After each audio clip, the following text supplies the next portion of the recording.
মনে হচ্ছে যে আমার সন্তানকে কবর দিয়ে আসলো না। আমার বিজনেস ওর দোকানের প্রতি এতটা আবেগ ছিল, এতটা যত্ন করে ঘুরছিল। সব বলতে মানা করে, তারপর বলি এই তো ৫-৬ লাখ টাকার মতো মাসে। আপনাদেরকে স্বাগত জানাচ্ছি, আমি ইকবাল বাহার।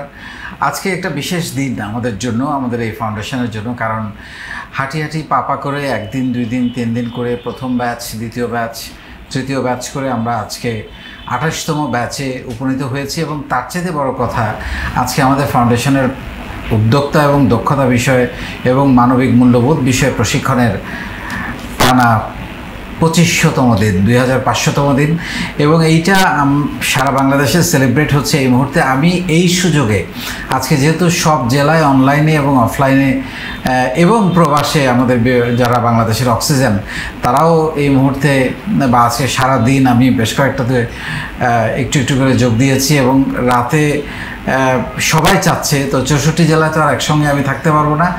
এই ভিডিওর মাধ্যমে আমি সবাইকে শুভেচ্ছা জানাচ্ছি, ভালোবাসা জানাচ্ছি এবং অভিনন্দন জানাচ্ছি যে এটা আমার একার জার্নি না, আমি এটা শুরু করেছিলাম, বাট এটা আমরা সবাই মিলে আজকের এই জায়গায় এসেছি। এবং আমি সেই জন্য সবাইকে ধন্যবাদ জানাতে চাই, কৃতজ্ঞতা জানাতে চাই। আমাদের প্রায় 5000 ভলেন্টিয়ার বাংলাদেশের 64 জেলায়, 492টা উপজেলায়, বিশ্বের প্রায় 50টা দেশে এই ফাউন্ডেশনের জন্য কাজ করছে। প্লাস আমাদের নিবেদিত আজীবন সদস্য এবং আমাদের উদ্যোক্তারা এই ফাউন্ডেশনটাকে এগিয়ে নিয়ে যাচ্ছেন, আজকের এই পর্যায়ে নিয়ে আসছি। আমরা এই পর্যন্ত 17 লক্ষ তরুণ তরুণীদেরকে আমরা বিনামূল্যে প্রশিক্ষণ দিয়েছি গত 6 বছর 10 মাস, আজকে 10 দিন বলা যেতে পারে, 10 মাস 10 দিন, 6 বছর, প্রায় 7 বছর। এই 7 বছরে 17 লক্ষ ছেলেমেয়েকে আমরা বিনামূল্যে প্রশিক্ষণ দিয়েছি। এইটা অ্যাকচুয়ালি বাংলাদেশের জন্য আমার একটা কাজ এবং আমাদের সবার একটা কাজ, বাংলাদেশের তরুণ তরুণীদের দক্ষতা বৃদ্ধিতে এবং তারা চাকরি না খুঁজে যাতে উদ্যোক্তা হতে পারে, সেটার জন্য এই আয়োজন আমরা করেছি। এবং এই ইউটিভি লাইভের যে আয়োজনটা, ঘুরে দাঁড়ানোর গল্প, এটা তারই একটা অংশ। আমরা আসলে এই ফাউন্ডেশনে গত 7 বছর ধরে যাদেরকে আমরা তৈরি করছি, যাদেরকে প্রশিক্ষণ দিচ্ছি, গ্রুমিং করছি, মেন্টরিং করছি, তারা আসলে কতটা ঘুরে দাঁড়াতে পেরেছেন, তাদের গল্পগুলো শেয়ার করার জন্যই আজকের এই আয়োজন এবং তাদেরকে প্রমোট করাও একটা উদ্দেশ্য আমাদের।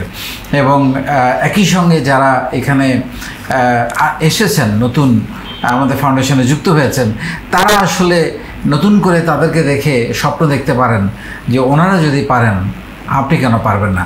সো সেরকম আজকে 2 জন অতিথিকে আমরা আমন্ত্রণ জানিয়েছি, আমরা তাদের সঙ্গে আপনাদেরকে পরিচয় করিয়ে দিব। আমার সঙ্গে আমার বাম পাশে আছেন ইশরাত জাহান, উনি বগুড়া থেকে এসছেন, এবং আমার সঙ্গে আছেন মাহবুবুর রহমান, উনি টাঙ্গাইল থেকে এসছেন। দুজনেরই আমরা গল্প শুনবো কীভাবে ওনারা উদ্যোক্তা হলেন, এই ফাউন্ডেশন থেকে ওনারা আসলে কি পেলেন, কতটা পরিবর্তন এই ফাউন্ডেশন ওনাদেরকে করেছে।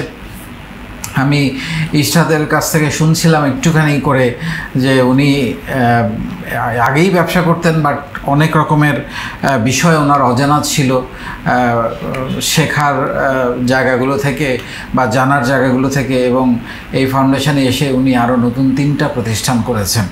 এবং একই সঙ্গে মাহবুবের যে গল্পটা খুবই হৃদয় বিদারক, আমরা সেটা শুনবো। উনি বিদেশে গিয়েছিলেন, 7 দিনের মাথায় ওনাকে ব্যাক করতে হয়েছে। এরপরে উনি নানানভাবে ব্যবসা করার চেষ্টা করেছেন, সেটাও ওনার চুরি হয়ে গেছে, লস হয়ে গেছে, হেরে গিয়েছেন, আবার শুরু করেছেন সেটা কিভাবে। এবং শুধু শুরুই করে ক্ষান্ত হন নাই, পরবর্তীতে উনি ঘুরে দাঁড়িয়েছেন। সো সেই গল্প আমরা দুজনে শুনবো। আপনাদের দুজনকেই স্বাগত, আমাদের ইশরাত এবং মাহবুব। ভালো আছেন নিশ্চয়ই? জি আলহামদুলিল্লাহ স্যার। Very good. সো আমি প্রথমেই ইশরাতের কাছে একটু যেতে চাই। ইশরাত, আপনার গল্পটা একটু শুনতে চাই যে আপনি এই ফাউন্ডেশন থেকে আসলে আপনি আগেই উদ্যোক্তা ছিলেন, আপনি বলছিলেন কাজকর্ম করছিলেন, কিন্তু এই ফাউন্ডেশনে এসে আপনি আরও শানিত হয়েছেন, শিখেছেন এবং নতুন 3টা প্রতিষ্ঠান তৈরি করেছেন। পেছনের গল্পটা একটু শুনতে চাই। প্রথমে আমার পরিচয়টুকু দিয়ে, আমি ইশরাত জাহান, আমি এই ফাউন্ডেশনে ভলান্টিয়ার হিসেবে কাজ করছি। আমার 12তম ব্যাচ, রেজিস্ট্রেশন নম্বর 107। 12তম ব্যাচ থেকে আপনি আছেন? জি, 12তম ব্যাচ থেকে আমি আছি। তো এখানে উদ্যোক্তা বলতে আমি জীবনে কখনো ভাবিনি যে আমার উদ্যোক্তা হবো বা কিছু আমার হবে আর কি। তো আমার বাবার বাড়ি সাতক্ষীরাতে, আমি বিয়ে করছি নিজের পছন্দের বগুড়ার ছেলে আর কি।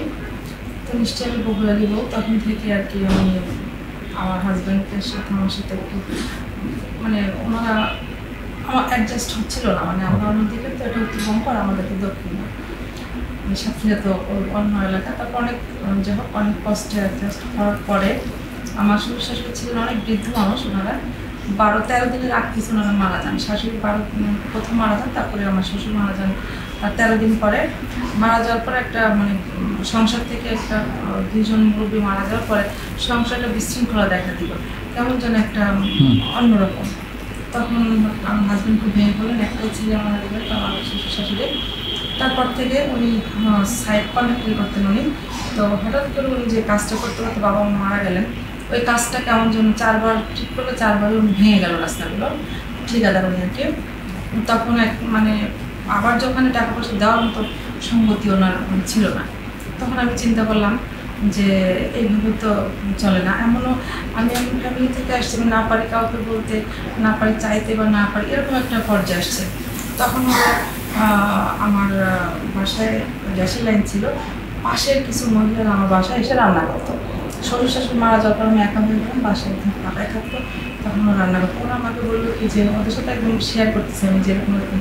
তো ওখান থেকে একটা মহিলা বললো কি আমি আপনাকে এই ঋণ নিয়ে দেবো, 10,000 টাকা আমাকে ঋণ নিয়ে দিলাম, আপনি এক কাজ করেন, দর্জির কাজ শিখেন।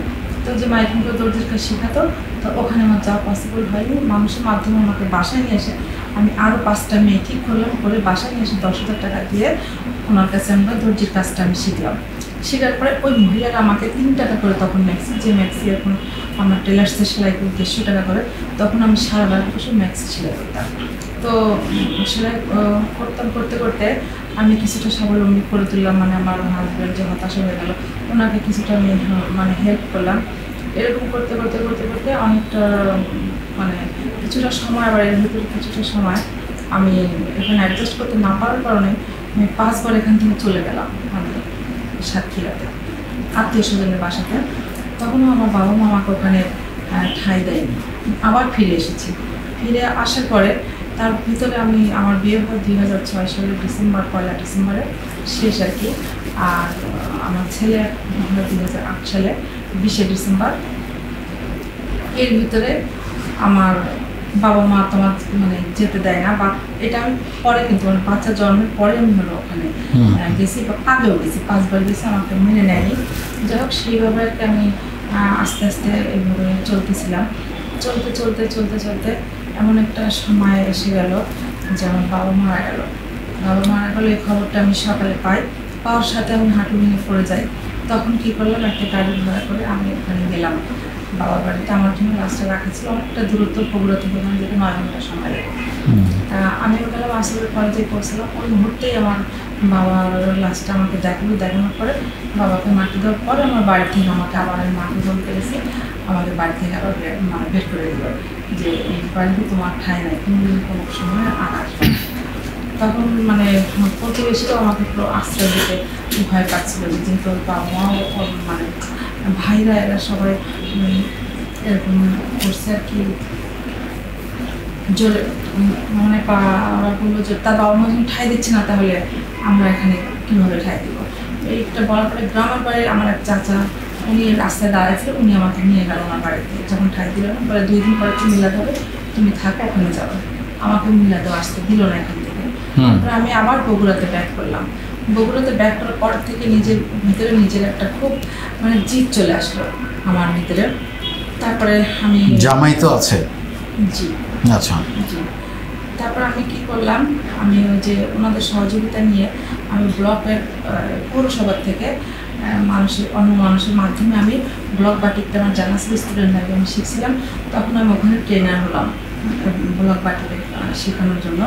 20টা মহিলা এইভাবে পর্যায়ক্রমে 3-4টা ব্যাচ করে করে আমি শিখলাম। প্রজেক্টটা পৌরসভা থেকে শেষ হয়ে গেল, আমার ওটাও শেষ হয়ে গেল। আমি তখন কী করলাম, আমার বাসাতে একটা বাটিক ব্লক কাপড়ের একটা কারখানা করলাম, টাইস করে যেগুলো। তো ওনাদেরকে আমি পার পিস হিসাবে ওনাদের কাজও শেখাতাম, ওর ভিতরে আবার আমি ওনাদের কাছে করেও নিতাম। তখন ওনারা 30 টাকা 40 টাকা করে করে দিয়ে আমি ওনাদেরকে কাজগুলো করে দিতাম। করার পরে যখন আমি ওগুলো সেল করতাম বিভিন্ন জায়গায়, ওনাদের যখন অন্যের পরামর্শ শুনে যখন মনে করলো যে এটা ওর একটু কম দিচ্ছে, বা পিছনে যারা সমালোচনা করা শুরু করলো যে ও এই কাজ করে ভালো হয়ে যাচ্ছে, আমরাও এটা করবো, তোমরা ওখানে সময় দিবা না, আমাদের এখানে চলে আসো, আমরা তোমাদের কাজ বেশি করে টাকা দিব, তখন ওরা আর আমার কাজ করলো না। ওরা তখন ওরা কিন্তু করতে পারলো না, ওরা যে শুরু করবে এভাবে কিন্তু ওরা পারলো না। তখন ওই কাজটা আমার জানা ছিল, আমি জানি। তারপরে কী করা হলো, ওরা চলে গেল পর আমি ওই কাজটা আসলে বন্ধ করে দিলাম। আর আমার হাত নষ্ট হয়ে গেছিলো, ওর রং মেডিসিনগুলো খুব দিয়েছিলো, সবসময় গ্লোভ ব্যবহার করা হতো না, আমি তখন ওটা বন্ধ করে দিলাম কাজটা। তো এইগুলো যখন আমি সব জায়গায় দিতাম, এই যে কারণে বললাম যে আমি এটার আগে আমি ব্যবসা করতাম, মানে এটা বাসাতে এটা করতাম। তারপরে আস্তে আস্তে যেভাবে মানে দিন যাচ্ছে এরকম করতে করতে আমি নিজের বলার মতো গল্প ফাউন্ডেশনের এইটা পাই হলো নাদির আপুর মাধ্যমে, আমাদের লোকেরা নাদির আপুর মাধ্যমে। নাদির আপুর হাজব্যান্ড, আমার হাজব্যান্ড বন্ধু ছিল, এটা আমি জানতাম না, ওনার মাধ্যমে এটা আমি জানতে পারি। তো উনি আমাকে রেজিস্ট্রেশন করে দেন, কিন্তু রেজিস্ট্রেশন 12তম ব্যাচে করে দিয়েছেন, ঠিক আছে, কিন্তু আমি যুক্ত ছিলাম না, বা যুক্ত হতে হয় কীভাবে এগুলো আমি জানতাম না। তারপর ওনার সাথে পরামর্শ করার পরে উনি আমাকে বুলবুল ভাইয়ের নাম্বার দিল, যে উনি যে দুবাইতে যে বুলবুল আহমেদ ভাই আছেন, ওনার সাথে আমাকে যোগাযোগ করতে বললেন। ওনার সাথে যোগাযোগ করার পরে উনি আমাকে যুক্ত করলেন আমাদের দুবাই মানে সেশন চর্চা ক্লাসে। তো দুবাইতে সেশন চর্চা ক্লাসে দেখে আমি হতভম্ব, তো জীবনে কোনোদিন এরকম কোনো কিছু আমি দেখিনি যে এতটা আমাকে মানে ই করছে। তো দুবাইতে তো তখন প্রোগ্রাম মানে সেশন চর্চা ক্লাসটা হতো অনেক রাতে আর কি। তো প্রথম রাতে ওই প্রোগ্রাম করতাম, হাজব্যান্ড একটু মানে অসন্তুষ্ট হইতো। পরবর্তীতে আমার হাজব্যান্ড ঘুমাইছে নাম করে ঘুমাতো না, পরে জানলাম সেটা ওনাদেরকে ফলো করতে খুব আসলে কি। তখন থেকে আমার হাজব্যান্ডের আমাদের এই নিজের বলার মতো ফাউন্ডেশনের এটা এতটা আস্থা মানে এসে গেল।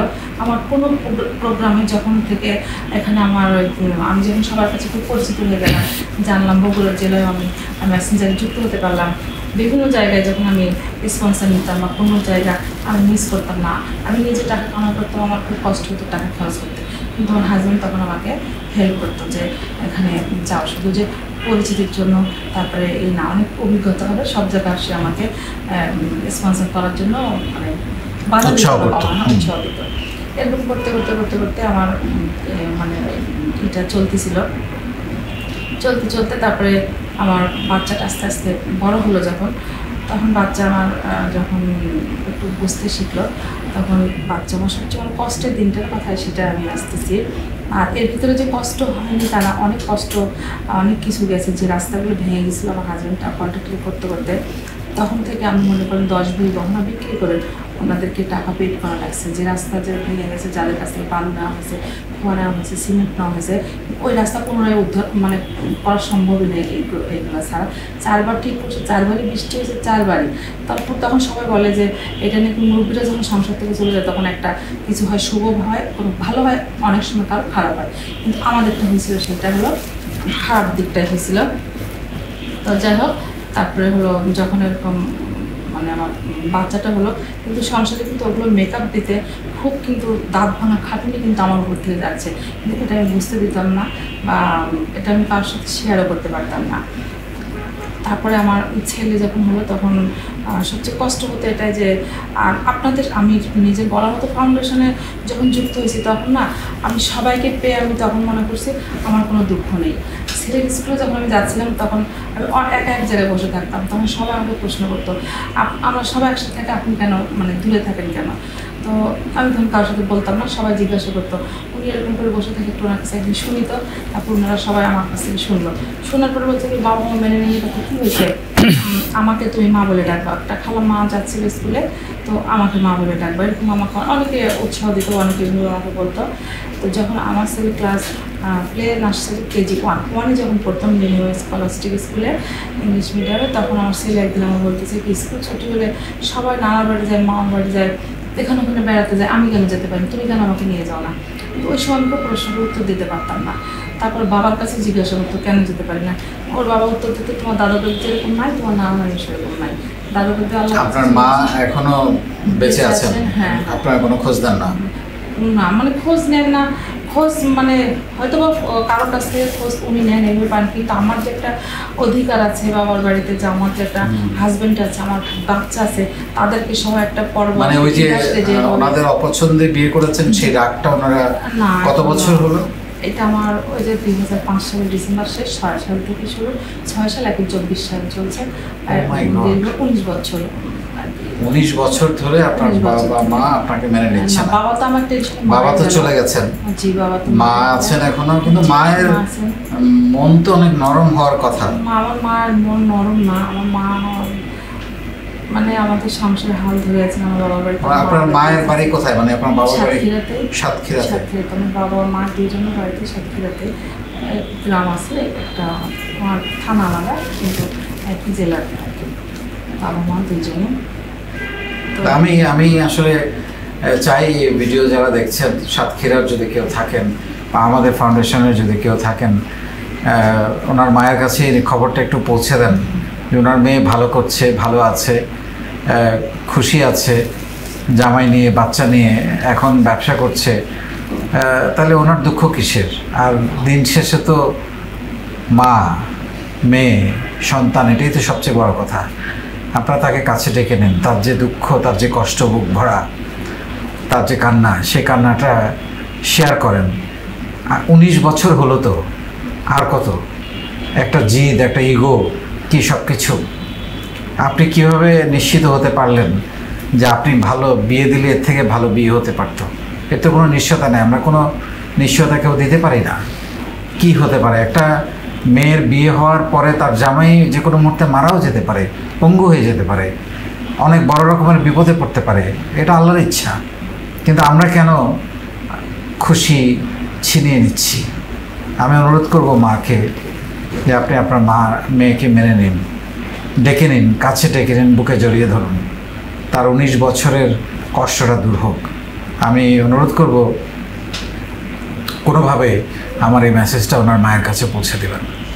জি, আমি আসবো আপনার কাছে। আপনি কথা বলতে বলতে অনেক হয়ে গেছেন, আমি আবারও শুনবো আপনার কথা, আপনার আগামী দিনের স্বপ্নের কথা। কারণ আপনি বলছিলেন যে এইখানে এসে আপনি আপনার সব দুঃখ ভুলে গেছেন, অনেক ভাই বোন পেয়েছেন, সবাই আত্মীয় স্বজনের মতো। সো তারপরেও আমি মনে করি যে আপনার মায়ের আপনাকে মেনে নেওয়া উচিত, এত বছর হয়ে গেছে। আমরা আবারও ফিরবো আপনার কাছে। মাহবুব, আপনার কাছে আসতে চাই। আপনার গল্পটা, প্রত্যেকের জীবনের গল্পটার মধ্যে আসলে আমরা তো অনেক গল্প জানি না, এত কষ্ট আছে, দুঃখ আছে, না পাওয়া আছে। আমরা হয়তো খাচ্ছি, ঘুমাচ্ছি, কাজ করছি, কিন্তু পিছনে এই গল্পগুলো আসলে মনে করা হয় না। এই নিজের বলার মতো একটা গল্প ফাউন্ডেশনের উদ্দেশ্য কিন্তু এটাই, যে আমরা আমাদের ভেতরের গল্পগুলো বের করে আনতে চাই, আমাদের কষ্টগুলোকে একটু কমাতে চাই, আমরা কষ্টগুলো ভাগাভাগি করতে চাই। সো আপনার সেই পেছনের গল্পটা একটু শুনতে চাই। ধন্যবাদ স্যার, আপনার মাধ্যমে এবং আজকে ইউটিউব লাইভের মাধ্যমে দেশ ও দেশের বাইরে যে যেখান থেকে শুনছেন সকলকে জানাই আমার আন্তরিক অভিবাদন ও সালাম, আসসালামু আলাইকুম। এবং নিজের বলার মতো গল্প ফাউন্ডেশনে আমার অজস্র শুভাকাঙ্ক্ষী আছে, তাদের প্রতি কৃতজ্ঞতা। এবং প্রিয় মেন্টর, আপনার প্রতি কৃতজ্ঞতা। আজকে এমন একটা দিনে আমাকে আমন্ত্রণ করেছেন নিজের বলার মতো গল্প ফাউন্ডেশনের আজকে 25তম দিন। আপনার প্রতি অনেক কৃতজ্ঞতা। তো স্যার, আসলে সবারই জীবনে গল্প থাকে, তো আমারও জীবনে এরকম গল্প ছিল, আছে।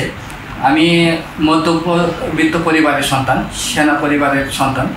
আমার ছোটোবেলায় ক্যান্টনমেন্ট এরিয়াতে আমার বেশি থাকা হয়েছে, এবং আমি ছোটোবেলা থেকে একটু বিলাসিতাও ছিলাম। তো অনেক ছাত্র জীবনে অনেক বিলাসিতা ছিলাম, এবং আমি খেলাপ্রিয় মানুষ ছিলাম একজন। আমি ফুটবল খেলছি বাংলাদেশ ন্যাশনাল টিমে, অনূর্ধ্ব-17 1999। টিমে ডিভিশন ফুটবল খেলছি ফরাজগঞ্জ ওয়ারি হয়ে। তো খেলাধুলার কারণে আসলে আমি লেখাপড়াটা অত ভালো মনোযোগ দিতে পারিনি। লেখার প্রতি আমি, খেলার প্রতি বেশি আমার আগ্রহ ছিল। তো সেই জায়গা থেকে আসলে আমি টাঙ্গাইল জেলা লিগে খেলতাম। আমি আলহামদুলিল্লাহ টাঙ্গাইল, যেহেতু আমি প্রিমিয়ার ডিভিশন খেলতাম, টাঙ্গাইল জেলা লিগে আমার খুব একটা কদর ছিল। এবং সেইখানে রাজনৈতিক কারণে দুইটা দলের একটা আমাকে নিয়ে একটু টানাটানি ছিল। তো আমি অনেকটা দেখা যাচ্ছে রাজনৈতিক মেয়ের কাছে পড়ে গেলাম। তো এই জন্য আমার আসলে ওই রাজনৈতিক কারণে আমার খেলাটা বন্ধ করে দেওয়া হয়। পরবর্তীতে আমি সিঙ্গাপুর স্কেল করি, যেখানে স্কেল করলে 20 বছর সিঙ্গাপুর থাকা যায়। আসলে মা বাবাকে হাসি খুশি রাখার জন্য আমি সিঙ্গাপুরে চলে যাই। কিন্তু সিঙ্গাপুর যাওয়ার পরে আমার মেডিকেল ফল্ট ধরা পড়ে, যদিও পরবর্তীতে ওটা হয়েছে যে আসলে সমস্যা হতো না। তো তারপর যাই যে ব্যাক হয়ে আসে, আমি 7 দিনের মধ্যে ব্যাক এসে, মানে যাবার 7 দিন পরে আপনি চলে আসতে হয়? 7 দিন পরে আমাকে চলে আসতে হয়। এক মঙ্গলবার যাই, পরে মঙ্গলবারে আমি রিটার্ন ব্যাক করি। কত টাকা লেগেছিল তখন সিঙ্গাপুর? তখন আমি বাংলাদেশে খরচ দিয়েছিল 2,65,000 টাকা। এটা 2008 সাল। তখনকার সময় 2,65,000 টাকা আমার ফ্যামিলির জন্য অনেক বড় একটাই। তো আসার পরে আসলে আমি মানসিকভাবে কি ধরনের মেডিকেল ব্যাকগ্রাউন্ড মানে ফল্ট পেয়েছিল? ফল্ট আসছিল যে লাঞ্চে একটা স্পটের মতো, কিন্তু আসলে এই স্পটটা হলো কিরকম স্যার, যে আমাদের গায়ে যেরকম জন্মদাগ বা তিলক থাকে ওই রকম, বাট কোনো ইফেক্ট করবে না। কিন্তু ওরা মনে করছিল যে লাঞ্চে কোনো ইফেক্ট নয় প্রাথমিকভাবে। পরে আমি এদেশে চিকিৎসা করার পরে কোনো ঠিক হয়নি। পরে ওরা রিসার্চ করে দেখে যে এটা কোনো ইফেক্ট করবে না, বাট এরা তিলকের মতো। যাক, পরবর্তীতে আমি এসে খুবই মানসিকভাবে ভেঙে পড়ি, কারণ 2,65,000 টাকা আমার পরিবারের থেকে লস হয়েছে। এবং আমি ছোটোবেলা থেকে একটু পরিশ্রমী ছিলাম, যেহেতু খেলাধুলার সাথে ছিলাম। কিন্তু তারপরেও স্যার আমি খুবই মানসিকভাবে ভেঙে পড়ি, হতাশা আমার মধ্যে খুব কাজ করতেছিল যে আমি কি করব। এত খেলাধুলা প্রিয় করতাম, আমার পরিবার থেকে আমাকে তখন সাপোর্ট করতো যে তুমি খেলাধুলা যাও, বিকেল মাঠে যাও, কিন্তু আমার কোনো কিছুই ভালো লাগতো না। এতটা হতাশ ছিলাম যে আমি আমার পরিবার এবং আমি নিজেও ফিল করতে পারি যে আমি একটু মানসিক রোগের দিকে হয়ে যাচ্ছি। তো আমার পরিবার তখন তাৎক্ষণিক সিদ্ধান্ত নেয় যে সন্তান যেহেতু আমাদের, এদেরকে ভালো রাখতে হবে। তো সেই জায়গা থেকে চিন্তা করে আমাকে বিয়ের করে পরিবার থেকে, যে হয়তো আমার ঘরে একজন বউ আসলে, লাইফ পার্টনার আসলে তার সাথে হাসি খুশি হবো, তো মানসিকভাবে একটু। তখনও আপনি কিছু করেন না? তখন তো আমাকে ফ্যামিলিগতভাবে বিয়ে করে। তো বিয়ের 3-4 মাস ভালোই ছিল, আমার মা বাবা কখনোই কানে। কিন্তু হঠাৎ করে আমার বড় ভাইয়ের সাথে একটু হয় যে তুই এতগুলো টাকা নষ্ট করে আসলি, ইনকাম করতে পারছিস না, তোদের 2 জনের, আমি একটা ইনকাম করে এটা আমার পক্ষে সম্ভব না। তো তখন থেকে আমার আমি একটু তখন থেকে একটু রাগী স্বভাবের ছিলাম। তো আমার মা হঠাৎ করে একটু রাগী হয়ে গেল, বা একটা মনের থেকে জিত হয়ে গেল যে আমাকে এই কথা বললো। আমি পরিবারের তো ওই আদরের সন্তান, যে আমি বাড়িতেই থাকবো। তো স্যার আমি স্কুল জীবনে বা কলেজ জীবনে যে তখনকার 5 টাকা কয়েন ছিল, তো 5 টাকার কয়েনগুলো যে কলেজ থেকে আসার পরে 5 টাকা মাটির একটা ব্যাংকে রেখে দিতাম। তো মাটির ব্যাংকে ভাঙার পরে 465 টাকা হয়। তো আমার বাবা মা খুব আদর করতো, কিন্তু আমাকে বাড়ি থেকে যে আমার ওয়াইফকে নিয়ে বেরোচ্ছে আমার বাবা বাধা দেয়। কারণ আমার বাবা এটা বিশ্বাস করতো যে ছেলে মানুষ জিদ করে বের হলে একদিন সফল হবে। এই জায়গা থেকে হয়তো সে আমাকে দেয়নি, কিন্তু আমাকে নিয়মিত খোঁজখবর রাখতো এবং ভালোবাসতো। তো আমি আসলাম ঢাকাতে আমার ফ্যামিলি নিয়ে, শ্বশুরের বাড়িতে তুললাম। তো আসার পরে আমি 4-5 দিন পরে একটা জব নেই ভ্যাকসিন গ্রুপে, মাসিক স্যালারি মাত্র 3200 টাকা। তো তখন থেকে আমি চিন্তা করি যে এই চাকরির পাশাপাশি আমাকে কিছু করতে হবে। তো আমি সেই থেকে 3200 টাকা স্যালারি পেয়ে স্যার আমি একটা অংশ রাখার চেষ্টা করি, 500-700 এরকম করে 4 বছর কন্টিনিউ রাখার পরে আর আমার 70,000 টাকা। তো আমি সিদ্ধান্ত নেই যেহেতু আমি জব করে, জবের পাশাপাশি 8 ঘন্টা পরে আমি সুযোগ পাই। তো আমি ওইখানে আমার অফিসের সাথে একটা মার্কেট আছে, ওইখানে আমি একটা দোকানে 20,000 টাকা সিকিউরিটি দেওয়া এবং 25,000 টাকার ডেকোরেশন করি। টোটাল 45,000 টাকা জায়গায় 70,000-এর মধ্যে 25,000 টাকা দেয় মূলধন দিয়ে আমি চকবাজার থেকে মাল নিয়ে যাই, মেয়েদের কসমেটিক আইটেম। তো আলহামদুলিল্লাহ স্যার আমার অফিসে যারা কলিগ ছিল তারা আমাকে খুব রেসপেক্ট করতো বা রেসপন্স করতো যে দোকানটা দিচ্ছে যাতে ভালো চলে, সবাই টুকটাক দোকানে প্রোডাক্ট নিত। এরকম করে আস্তে আস্তে আমার দোকানটা খুব ভালো চলতেছে আলহামদুলিল্লাহ। মোটামুটি 1 বছরের মধ্যে খুব ভালো একটা দোকান মোটামুটি ফিল আপ হয়ে গেল। স্যালারি যা পেতাম ওই টিকাই করতাম। যারা শুভাকাঙ্ক্ষী আছে তাদের কাছ থেকে 20-30,000 টাকা ধার করে নিয়ে এসে মালিকের তোমার আবার সেল করে দিয়ে দিতাম। তো আলহামদুলিল্লাহ 1 বছরের মোটামুটি এলো। তো আমার পরিকল্পনা হলো যে আমার বিজনেসটাকে আরও বড় করব। আমার পাশে একটা দোকান পেলাম, মুদির দোকান। তো মুদির দোকান নিলাম, ওইখানে প্রচুর যেহেতু গার্মেন্টস কর্মী শিল্প এলাকা প্রচুর বেচা কিনা হয়। এই চিন্তাধারা থেকে আমি একটা দোকান নিলাম, মুদির দোকান। তো ওইখানে যেটা স্যার আমার ভুল সিলেকশন ছিল, যে যেটা পরবর্তী আপনার আপনার গল্প থেকে শিখছি, আপনার সেশন থেকে, যে কার সাথে লেনদেন করলে বা কোনো বিজনেস পার্টনার করতে গেলে তার সাথে 6 মাস মেলামেশা করে, এইটা তখন আমার ছিল না, যার জন্য আমার ভুল সিলেকশনের জন্য আমি লোক নিয়োগ দিই।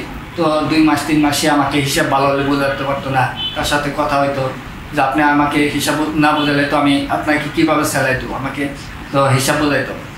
এরকম কথা হইতে হইতে রাগ করে একদিন সে হঠাৎ করে রাতে, আমি বাড়িতে গেছি ছুটিতে 3 দিনে, এর মধ্যে রাত্রে দোকানে প্রায় 6 থেকে 7 লক্ষ টাকার মাল ছিল। আমি ইনভেস্ট করছিলাম, এই ব্যাংক লোন নিয়েছিলাম, আমার ডিপিএস আসলো, ডিপিএসের এগেনস্টে 3 লক্ষ টাকা, আমার ক্যাশ ছিল 2.5 লক্ষ টাকা, 5.5 লক্ষ টাকা। এই 3 মাসে আরও মোটামুটি বৃদ্ধি, আর মোটামুটি 7 লাখ টাকার মতো মাল আসছিল দোকানে। এক রাতের মধ্যে একবারে জিরো করে নিয়ে গেছিল টাকা ভর্তি করে। তো পরবর্তীতে ওনাকে আমি খুঁজে পাইনি, অনেকদিন পরে পেয়েছিলাম। পরে বলে যে ভাই আমি মারেন যাই করেন, আমার 1 পয়সাও দেওয়ার ক্ষমতা নেই, এবং আমি এটা পুলিশে নিয়ে গেলাম। পরে তারাও বললো যে সে যদি এই কথা বলে তাকে মেরে কী হবে, আগে করে হবে। তো আরেকটা দোকান যে ছিল আমার, যেটা আমি নিজে চালাইতাম, কসমেটিক, তো আলহামদুলিল্লাহ ভালো হতো। ওই দোকানটাই করার পর আমার ফ্যামিলির থেকে আমার ওয়াইফ এবং আমার শ্বশুরবাড়ি বা আমার মা সবাই করলো যে দরকার নাই, চাকরি করতে ভালো আছো, এটার দরকার নেই, এমনি ভালো আছো, তো বিক্রি করে দাও। সবাই একই। তো আসলে একটু সবার বিরুদ্ধে আসলে আমি তখন চাইতে পারি নাই, পরে রাগ করে বাতচিত করে আমি দোকানটা বিক্রি করে দিলাম। আমার ওইটা বিক্রি করে দিয়ে আসলে স্যার আসলে আমি যখন দোকানটা বিক্রি করে দিয়ে আসি, স্যার আমি যখন বাসায় আসি মনে হচ্ছে যে আমার সন্তানকে কবর দিয়ে আসলো। আমার বিজনেস ওর দোকানের প্রতি এতটা আবেগ ছিল, এতটা যত্ন করে ঘুরছিল। তো সে আসলে বাসায় যায় সেটা তখন কান্না করছি। আমার ফ্যামিলি তখন হয়তো বুঝতে পারছে যে না, এই একে দোকানটা করা দেওয়া উচিত ছিল। কিন্তু স্যার আমি কখন আমার স্বপ্নকে মরতে দিইনি। আমার স্বপ্ন ছিল আমি আবার ঘুরে যাবো, কিছু একটা করবো। সেই থেকে আসলে আমি চিন্তা ভাবনা করছিলাম যে আমি কী করবো। তার কিছুদিন পরে আমি আবার একটা বিজনেস করে এলাকায় ফ্রেন্ডদের নিয়ে, যেটা ডিশ কেবলে, আমি আসলে ওই বিজনেস আমি কিছুদিন ওইখানে নিজেও সময় দিয়েছি, জবের পাশাপাশি যেদিনকে আমার সপ্তাহে ছুটি থাকতো। তো আমি নিজে কেবল নিয়ে ঘুরতাম, বাড়ি বাড়ি করতাম। তো আসলে সেই থেকে আমার একটা প্রতিষ্ঠানের নাম দেয় ফেরিওয়ালা, এই ঘোরার জন্য। আজও পর্যন্ত আমার প্রতিষ্ঠানের নাম আছে ফেরিওয়ালা। তো প্রথমে আমি ডিসলাইট কেবলের করতাম, পরে আরেকজন পার্টনারের সাথে আমি মেডিসিনের ব্যবসা করি, হোলসেলারে, অ্যালোপ্যাথিক ওষুধ। পার্টনারটা অনেক ভালো, আলহামদুলিল্লাহ। আজ থেকে তার সাথে 6-7 বছর ধরে করতেছি, ভালো লেনদেন হচ্ছে, এই দিক থেকে সমস্যা নেই। পরবর্তীতে আমি চিন্তা করলাম যে আমাকে আরও কিছু করতে হবে। তো স্যার আপনার এই মোবাইল স্ক্রলিং করতে করতে আমি আপনার একটা ভিডিও দেখি, যে সেশনটা, যেটা আপনি বলেছিলেন যে একজন মানুষের জন্য একটি কাজ না, 1-এর অধিক কাজ, এবং 9টা 5টা বলে যেত। তো আসলে ওই সেশনটা দেখে আমি বেশি অনুপ্রাণিত হয় যে না, আমাকে 9টা 5টা বলে যেতে হবে, একজন মানুষের জন্য 1-এর অধিক কাজ করতে হবে। তো সেই থেকে আসলে আমি অনুপ্রাণিত হই যে কী করব, পাশাপাশি যেহেতু আমার 2টা বিজনেস আছে, আমি আরও পাশাপাশি করতে চাই। তো আমি টাঙ্গাইলে গেলাম, টাঙ্গাইলে আমার শহরে খালার বাসা আছে, ওইখানে গেলাম। তো পাশাপাশি হলো সাগরিকা ইকবাল আপুর বাসা। তো ওনার লাইফ টাইপ দেখি খুব ভালো লাগে। তো গেলাম আমি সাগরিকা ইকবাল আপুর বাসায় আমার ওয়াইফকে নিয়ে। তো আমার ওয়াইফও সাগরিকা ইকবাল আপুর প্রোডাক্ট দেখে খুব উৎসাহিত হলো, এবং সাগরিকা ইকবাল আপু আমাকে সাপোর্ট করলো। মা ও ভাই, আপনি যেহেতু শহরে থাকেন, আমি সাবারি পিজেটারে থাকি, যেহেতু শহরে থাকেন, এই ধরনের প্রোডাক্ট ওই দিকে নাই, আপনি এটা নিয়ে কাজ করতে পারেন, ভালো হবে। আপনার যদি কোনো সহযোগিতা লাগে আমাকে করবেন, আমি আপনাকে সর্বোচ্চ। তো উনি আমাকে সহযোগিতা করলেন কোন তাঁতের থেকে আনতে হয়, বা উনি কোন তাঁতে আনে, কোন ধরনের কোয়ালিটি, কার ধরনের কোয়ালিটি, বিভিন্নই দেখালেন যে। তো আলহামদুলিল্লাহ আপুর উৎসাহ হবে আজকে আমি বিজনেস কাজ করেছি। আলহামদুলিল্লাহ স্যার, আমার উদ্যোগে খুবই রেসপন্স আসছে, বিশেষ করে নিজের বলার মতো গল্প ফাউন্ডেশনে এত রেসপন্স আসছে, যেটা বিশেষ করে যারা প্রবাসী আছে এরা আমার কাছ থেকে প্রচুর প্রোডাক্টে। স্যার আমি যদি লাস্ট আপডেট দিই, গতকালেরও নিজের বলার মতো গল্প ফাউন্ডেশনে গতকাল আমি 19,400 টাকা সেল করছি, যদি প্রোডাক্ট পাঠাই না। আজকে এখানে আসার কাজ বলছি যে আমি এখান থেকে যা পাঠাই, আজকে আপনার এখানে আসার আগ পর্যন্ত আমি নিজের বলা মতো গল্প ফাউন্ডেশনে 6,300 টাকার প্রোডাক্ট কনফার্ম করছি। তো এইভাবে আসলে আমি আর ঘুরে দাঁড়ানো। তো এখন মাসের সেল কেমন আপনার? এখন স্যার অ্যাকচুয়ালি যদি বলি আমি আর 3 লাখ প্লাস আছে, তার আপনার 70% এলো নিজের বলার মতো গল্প ফাউন্ডেশন। অসাধারণ। আমরা আপনার স্বপ্নের কথা শুনবো, তার আগে ইশরাত আপনার কাছে একটু আসতে চাই, আপনাকে আরেকটু জোরে বলবেন। সেটা হচ্ছে যে আপনি বলেছেন যে এই ফাউন্ডেশনে আসার পর আপনি আরও 3টা প্রতিষ্ঠান করেছেন। জি স্যার। এই ভাবনাটা আপনার কখন আসে? এই ভাবনাটা আমার আসে আমি যখন সেশন চর্চা ক্লাস করতাম, তখন বিজনেস সম্পর্কে তো আমার কোনো আইডিয়াই ছিল না। ওটা তো সম্পূর্ণ লেখাপড়ার বাইরের জিনিস। আর আমি যখন বিজনেসটা করছি তখন কোনো আয় ব্যয় হিসাব করি না, কোনো মানে রিসিট মেমো কোনো কিছু করি না, দোকানের যেটা সিস্টেম সেভাবে কিচ্ছু করি না, কিন্তু ট্রেড লাইসেন্সটা শুধুমাত্র ছিল। তারপরে আমি প্রত্যেকটা সেশনে যুক্ত হতাম শুধুমাত্র জানার জন্য, শেখার জন্য। প্রত্যেকটা 3টা পর্যন্ত বসে থাকতাম আমি দুবাইতে শেখার জন্য। তো এরকম আমি ওই যে জিমটা, লেডিস জিম যেটা ছিল না, ভাবলাম তখন যে কোনটা বেশি চাহিদা, এখন কোন বিজনেসটা আমি করলে মানে খুব পাবো আর কি। তখন বুলবুল আহমেদ ভাইয়ার বা কোন ভাইয়াদের ইসে আমি জিজ্ঞাসা করলাম, তো ওনারা বললো ঠিক আছে আপনার সিদ্ধান্ত ঠিকই আছে, করেন। আমি লেডিস জিমটা দিলাম আমাদের ওখানে। তো আমার মানে ভাগ্যটা খারাপ যেটা হলো, জিমটা আমার দেওয়ার কথা ছিল 19 ফ্লোরে একদম একতলায়, সেটা আমাকে দিছে উনি 3 তলায়। ডিট হ্যাঁ জি। তারপর আমি সেটা ওনাদের সাথে রাগারাগি করে আমি সেইটা আর দেইনি। তারপরে বুলবুল ভাই আমাকে বললো যে আপনি কি হিসাব করছেন, আমার পাশে 2টা জিম ছিল আবার, তা আপনি কি হিসাব করছেন যে আপনি কত টাকা ওখানে ভাড়া দিতে হচ্ছে আর কয়টা কাস্টমার আপনার আসবে, যে ওই কত টাকা তাদের কাছ থেকে আপনি মাসে পাবেন, এটা হিসাব করবেন। তখন আমি এই যে আমার মাথার ভিতরে যে ঢুকলো, তখন আমি বললাম হুট করে তো কোনো চিন্তা ভাবনা করা যাবে না। তারপরে আমি যখন দেখলাম যেখানে আমার সেল ভালো হচ্ছে, আমার সবার সাথে সুসম্পর্ক, সবাই এক নাম ইসরাত জাহান, সবাই চেনে, সবার কাছ থেকে অনেক সম্মান ভালোবাসা সব কিছু পাচ্ছি, কোনো কিছু প্রয়োজন হলে সবাই দেখতাম মেনশন করতে ইসরাত জাহান আপুর কাছে। এইভাবে আমি ওমানের সাথে বেশি সম্পৃক্ত ছিলাম, ওনারা আমার কাপড়গুলো নিচে বেশি, জানেন তো মালয়েশিয়ায় গেছে, বিভিন্ন জায়গায় এইভাবে আমার। আপনার এখন কি কি বিজনেস? এখন আমার আছে একটা ডেকোরেটরের কারখানা, যেটা করা যায়, মানে chair cover, table cover, shamiana এইগুলো যেখানে তৈরি, এইগুলো বিভিন্ন জায়গায় এগুলো মার্কে সেল করি। আর আমার একটা পার্লার আছে, জি পার্লার আছে, পার্লারটা আমার কাছেই ছিল, সেটা আমি এখন দূরে পার করছি, যেহেতু সেই মেয়ের বাচ্চা হয়েছে, ওই থাকতে পারে না। এখন আমি নতুন করছি আমার খাবারের দোকানটা, জি এটা নাদির আবুর সহযোগিতা, এটা আমি করছি খাবারের দোকানটা, এখন উদ্বোধন হয়নি। আমার খুব ইচ্ছা ছিল জিমটা উদ্বোধন করার সময় স্যার আপনাকে বগুড়াতে নিয়ে যাব, সেটা আর হয়নি। এখন আমার মাসে ইনশাল্লাহ অনেক, ওটা তো আমার হোলসেলই যায় ডেকোরেটর, এটা ওখানে এখন প্লেট সংযুক্ত করছি, গ্লাস করছি, আগে তো ওইগুলো ছিল না, শুধুমাত্র কাপড়ই ছিল। তো এখন আমার মাসে তো সব বলতে মানা করে, তারপর বলি এই তো 5-6 লাখ টাকার মতো প্রতি মাসে আর কি সেল হয়। অত কর্মীও রাখতাম না, এখন আর কি অনেক কর্মী। আপনি কি আপনার এখনকার জীবন পেয়ে খুশি, মানে আপনার অর্থনৈতিক অবস্থা বা আপনার সংসার সবকিছু মিলে খুশি? জি স্যার। আপনার জামাইও খুশি? জি জি। আপনার জামাই এখন কিছু করছে? উনি তো আগা করে যে কন্ট্রাক্টরই করে, উনি ওটা করছে, ওটা উনি ওটা ওনার। আপনি আপনার 10 ভরি স্বর্ণ ওনাকে দিয়ে দিয়েছেন করার জন্য? জি জি, এটা না করলে তো তখন উপায় ছিল না। তারপরে আমি সে স্বর্ণ আমাকে ফেরতও দিয়েছে। হ্যাঁ ফেরতও দিয়েছে। কন্ট্রাক্টরে তো একবারে ওরা টাকা পায়, আর আমাদের তো আস্তে আস্তে আস্তে অনেক হেল্প করে সে আমার যখন। আর সবচেয়ে এটা আমি বেশি খুশি, সে এই ফাউন্ডেশন তো অনেক আছে, যেমন নিশাপুর ছিল, ওই ছিল। তো যাই হোক, উনি আমাদের এই ফাউন্ডেশনটাকে অনেক শ্রদ্ধা করে, অনেক আর কি। অসাধারণ। আপনার স্বপ্ন কি, মানে আগামী 10 বছর পরে নিজেকে কোথায় দেখতে চান? আগামী 10 বছর পরে আমি নিজেকে বিশ্বের দরবারে তুলে ধরতে চাই। সম্পদ ফ্যাশন থেকে আমার জীবনটা শুরু। সম্পদ ফ্যাশন, আমার ছেলের নাম আশিক রাফসান সম্পদ, মানে ওইটা আমার সম্পদ। বাবা মা যেহেতু মেনে নেয়নি, এই সম্পদটা নিয়ে আমি থাকতে চাই। আল্লাহ তাআলা আমার কথা শুনেছেন, বাবা মা মেনে না নিলেও এই সম্পদ থেকে আমি অনেক কিছু সম্পদ গড়তে পেরেছি। আপনাদের সাথে এই গ্রুপে সংযুক্ত হওয়ার পর অনেক ভাই বোন, মায়ের মতো অনেককে পেয়েছি, সাপোর্ট অনেকে আমাকে করেছে। তো আমি দেখতে চাই এটাই যে আমার সম্পদ ফ্যাশন যেন বিশ্বের দরবারে আমি তুলে ধরতে পারি, এই ব্র্যান্ড যেন সব জায়গায় সবার জন্য মুখে মুখে আমি শুনতে পারি। Thank you so much. আপনার স্বপ্নের কথা শুনতে চাই, কোথায় দেখতে চান নিজেকে আগামী 10 বছর পরে? আর আসলে স্বপ্ন প্রতিটা মানুষের থাকে, তো আমার স্বপ্নটা আরও আমি বেশি দেখি সবসময়।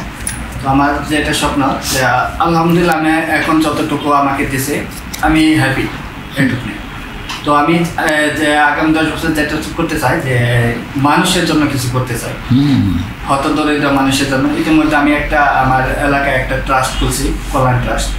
তো আমি আর ওই কল্যাণ ট্রাস্টে আমি যে ব্যবসা থেকে যে লাভবান হই তার 30% আমি ওই কল্যাণ ট্রাস্টে এখন দিচ্ছি। এবং আমার একটা ফ্রেন্ড সার্কেল আছে, এসএসসির ব্যাচে যে ছিলাম, তো আমরা 16 জন মিলে একটা সমিতি করছি, যেটার নাম স্বপ্ন ছোঁয়া। আলহামদুলিল্লাহ মোটামুটি 1 কোটি টাকার মতো এখন আমাদের মূলধন হয়েছে।